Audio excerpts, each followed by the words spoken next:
and welcome to Digital Dialogues. I'm your host, Steve Marion, Senior Director for Customer Success here at Quantum Strides. And today, joining me, I have a great guest, Catherine Jimenez-Very, the Associate Director for Facilities and Safety at Compass Health Center. How are you today, Catherine? I'm good. How are you? Doing just fine, doing just fine. Let's get right into it. First of all, where are you from? I am from Northern Illinois, the Chicagoland area, and that's where I am today still. Love Chi-Town. Love Chi-Town. So, I read through your profile. You've had an interesting journey. And so, with that, I'd like to ask, can you share maybe a pivotal moment in your career that shaped your approach to facilities management and safety? So, originally, my education and the beginning of my career was on the clinical side. I worked with both children and adults with intellectual and developmental disabilities, and that work was great, but it didn't really lend itself to a healthy work-life balance. And so the opportunity presented itself when I was in the nonprofit residential setting to take over the facilities department. And I did. I felt that it really lent the position lent itself well to my skill sets and where my passions are. And many years later, that's proving to be true.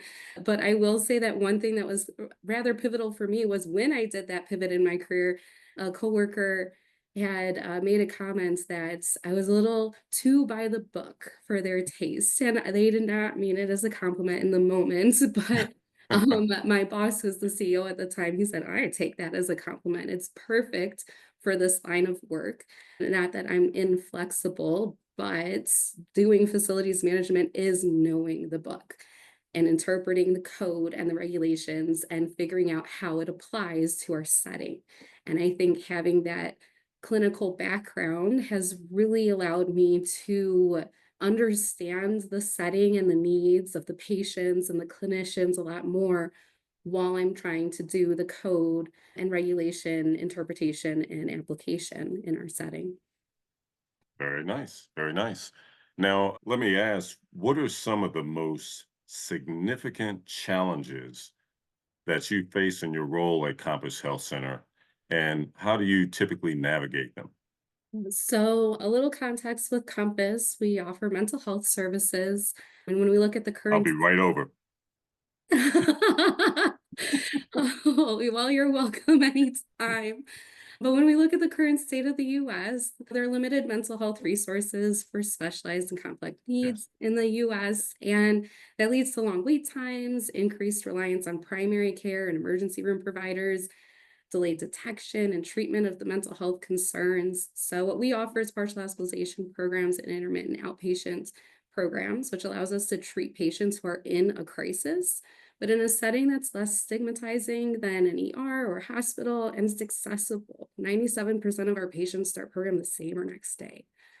So, focusing on that stigma piece, especially for me, that stigma associated with hospitals, we really strive to provide a welcoming environment that patients feel more comfortable in and allows them to receive the appropriate level of care. But that can be challenging. So, trying to foster that more relaxed environment while balancing the safety and security needs of our patients and staff has been one of the most challenging things that we've faced over the years and is ever changing and ever evolving. And it absolutely requires collaboration. So, I work with leaders across the organization to ensure that I understand the obstacles that they face. And I provide education about things like building code and fire code and accreditation requirements. And then I work with them continuously to improve our facilities and our safety measures. Wow, that is a perfect segue into my next question. So kudos to you for that. How do you ensure that the needs and voices of the people who use the facilities are incorporated into your management strategies? So obviously we have things like our committees and just regular check-ins, regular inspections and things like that, very much focusing on collaboration when we're looking at all of this. But one of my favorite ways to understand and hear the needs and the voices are debriefs. Anytime that there's an incident, I want to ensure that our debriefs are as inclusive as possible, that everyone who played a part in the incident plays a part in the debrief and has an opportunity to voice their perspective, their obstacles, things that went well too. It's not always about identifying things that are wrong and need to be fixed, but also celebrating things that went well and people who shined in those moments and really stepped up. So that's really one of my favorite ways is just meeting people where they're at when a situation is fresh on their mind. I love to be preventative, but taking that opportunity to focus on the reaction to an event not only helps us with that event, but helps us with the prevention strategies. Okay. All right. Very interesting. Now, in your experience, Catherine, what are, I don't know, the most common misconceptions about risk analysis in facility management? Specifically in healthcare, I would say the most common misconception that I face is the focus on the clinical needs. There's very much at times a bit of blinders on with focusing on clinical risks. And folks sometimes forget that we're a business and we're a building who faces elements and things like that.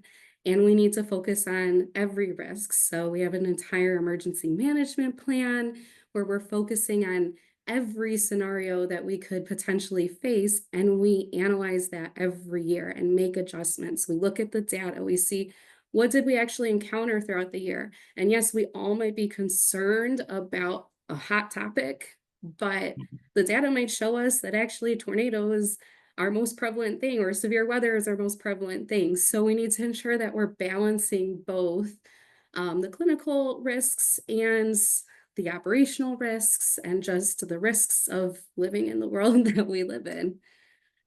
Yeah, yeah. So that's really interesting because now that makes me wonder, how do you balance compliance with regulatory requirements while still fostering a welcoming environment for staff and clients?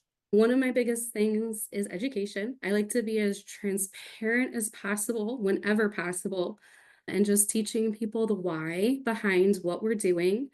If anybody ever asks me, show me the code for that, show me the regulation for that, I will. I am not somebody to gatekeep any of that information. The more you know, the better it is for all of us.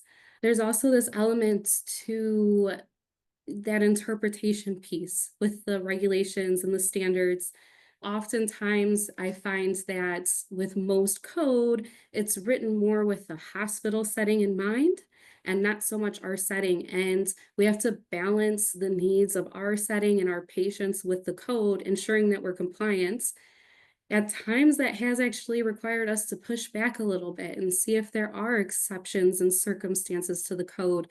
I've gone as far as talking to people who play a key role in writing and developing code to ensure that our situations and the safety of our patients are factored in because sometimes they write a code to address one potential risk Mhm. and they cause another while they're doing that. So I come to the table with my information, they come to the table with their information, we talk about it, and we walk away with a decision from there, whether we like it or not. But that's what we can do is we can advocate and we can educate. Great. Music to my ears. Educate and advocate. Now, in your opinion, what emerging trends in facility management should professionals be aware of, especially in the context of health and safety? Technology. 100% technology.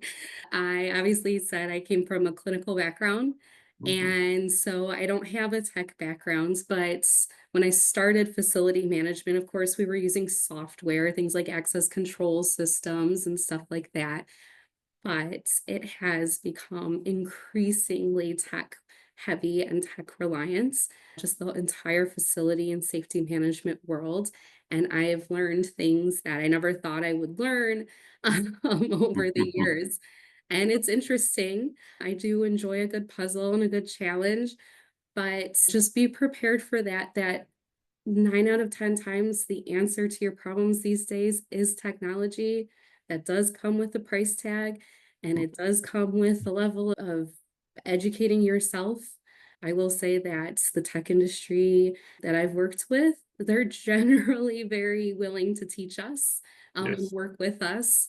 But it's come with obstacles because when it comes to tech and healthcare, most of it is designed for hospitals. And it doesn't always meet our needs. And we're often working with vendors who have to update and modify their products to fit our unique needs because we're a bit of an overlooked sector of the healthcare industry. So definitely tech and creative problem solving that goes along with that. Yeah. So one thing that you mentioned, Catherine, is that you started out on the clinical side, which is fantastic because obviously I'm sure that gives you a greater perspective than the typical facilities management person. With that, how do you see the role of facilities and safety management contributing to the overall well-being of the communities you serve? Every day and always. It's not great when you walk into a facility and you don't feel safe and comfortable. So we're essentially the first impression. A lot of the times we say the people at the front desk are the first impression. They're definitely the first face, but the facility itself is the first impression. We need people to make sure that they're comfortable and that they feel safe. And in the situation where we treat children as well as adults, we want the parents to feel safe leaving their children with us. So it's every day, it's always, it's everywhere. Gotcha, gotcha. Now for the lighter side of things, you mentioned enjoying new recipes and sci-fi movies. How do you find balance in your demanding role while pursuing personal passions? First off, I want to give a shout out to my team. I love knowing that I have a really strong team to work with so that when I do need to take those days, enjoy some family time and things like that, things will be covered. So that's very important. But for me, I very much like to capitalize on those weekends where my husband and I are both off and spending time with the kids, watching movies or going out. Lately, our weekends have been packed with holiday activities. Yes. So that's just balancing my schedule to ensure that I allot for that time is very important. Yes, yes, work-life balance, very important.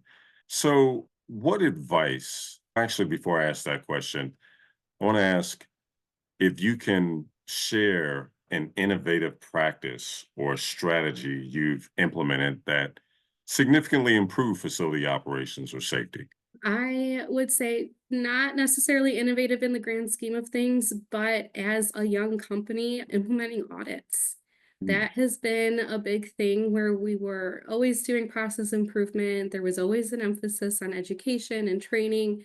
And overall, our culture of safety has grown a lot over the last few years. But auditing was an area that, for the facilities and safety side, we weren't really doing before I started.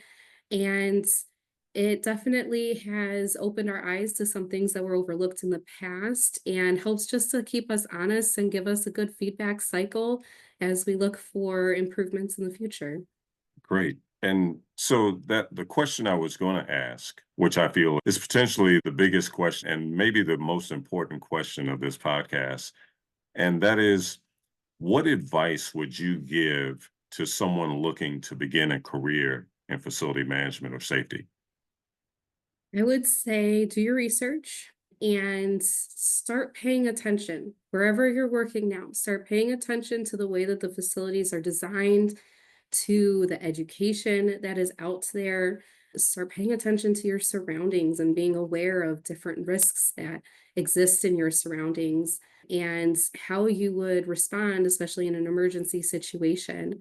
I'm very aware of that, for better or worse, at all times, especially when I'm out with my kids. But there are often times where I see an organization doing something a little bit differently than how we do it here, and I'm able to take that input back.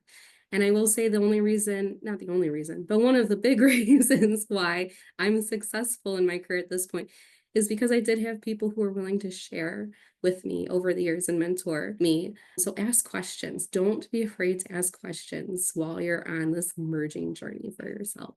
Yes, questions. Never a dumb question. Ask as many questions as you can, particularly when the source of knowledge is someone as knowledgeable as you are. But thank you, Catherine. Thank you for the opportunity to talk today with you, to share your journey into the facilities management space. It's been quite a pleasure. Thank you for joining us on Digital Dialogues. And certainly we look forward to maybe having you as a guest again, but it's been a pleasure. Have a great rest of your day. Thank you. You too. Thank you.